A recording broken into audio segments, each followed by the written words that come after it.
An industry that went unchecked is finally being told to pay for its years of bad behavior. It's a scathing assessment of conduct driven by greed and behaviour that was in breach of existing law and fell well below community expectations. A royal commission into Australia's financial service sector has submitted its full report to the government. Its 9-month inquiry led to admissions by banks, insurers, and pension funds that they routinely lied to customers and regulators. They also took money from the dead. But that wasn't even the worst of it. And who could forget the appalling audio recording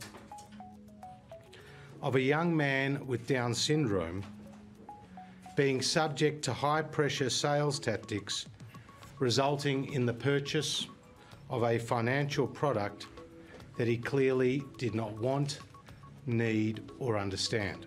The Commission recommends the creation of a compensation scheme paid for by the industry for victims of misconduct.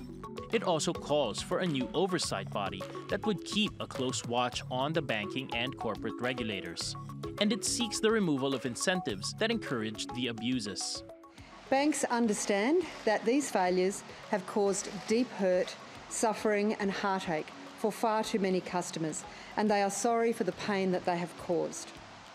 Importantly, banks accept full responsibility for these failings, and they know that they must now change to ensure that this never happens again. The ruling coalition government had been accused of deliberately delaying the formation of the Royal Commission, saying for more than a year that there was no need for it. Now it's under pressure to pass the recommendations or face the public's fury in parliamentary elections this May. Paolo Montecillo, TRT World. Now let's go back to our story on Australian banks and speak to the Australian economist, Steve Keen. He joins me from Amsterdam. Great to have you on the show, Steve. Tell me, how did these financial institutions, these big banks, get away with this for so long unchecked? Largely because fraud is never done in public. If you take a look at what's been happening for the last decade, the Australian economy managed to jump over the global financial crisis fundamentally by restarting its housing bubble, with government funding trebling and in some cases quintupling for first-home buyers to stimulate them back into the economy. And that really basically set off a free-for-all where what was already pretty revolting behaviour by banks just got into overdrive.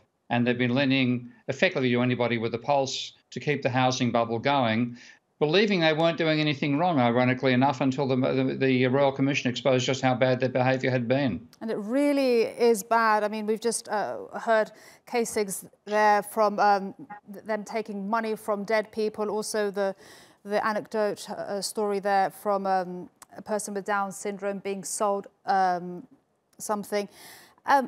Is there going to be compensation? There may be compensation, but I don't think there's going to be change. This is what really worries me. Individual cases like that, of course, they're going to be embarrassed into doing something and they'll try to get some kudos out of doing it, ironically enough.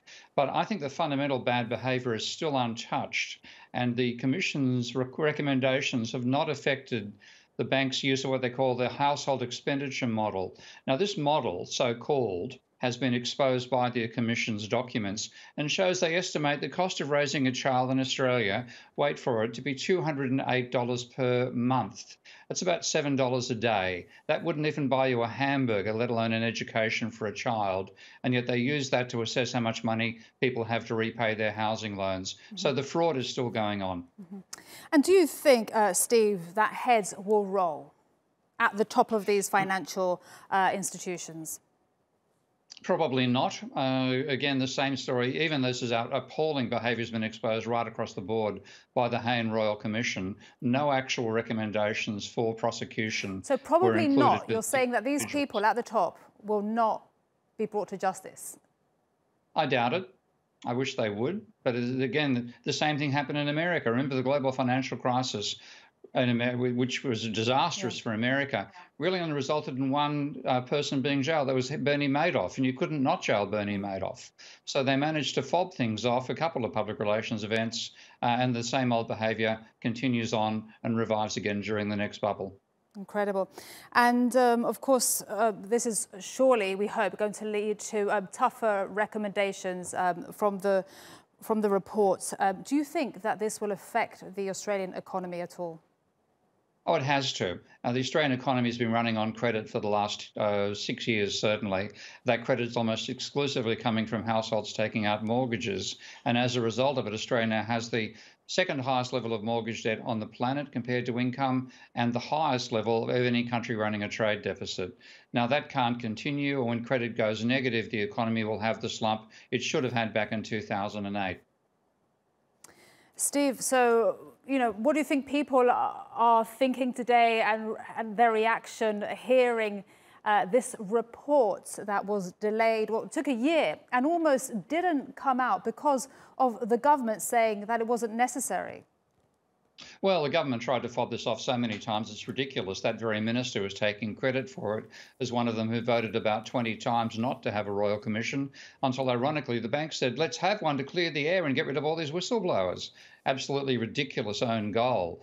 So I think people looking at the report are going to be fairly disappointed, in fact, because the exposures were so outrageously bad during the commission itself. One would expect extremely strong recommendations. They're fairly mild as it happens, and I think both sides of politics would rather not take on the big end of town, which is overwhelmingly the banks. All right. Steve, thank you very much for all that insight. Steve Keen there, he's an Australian economist.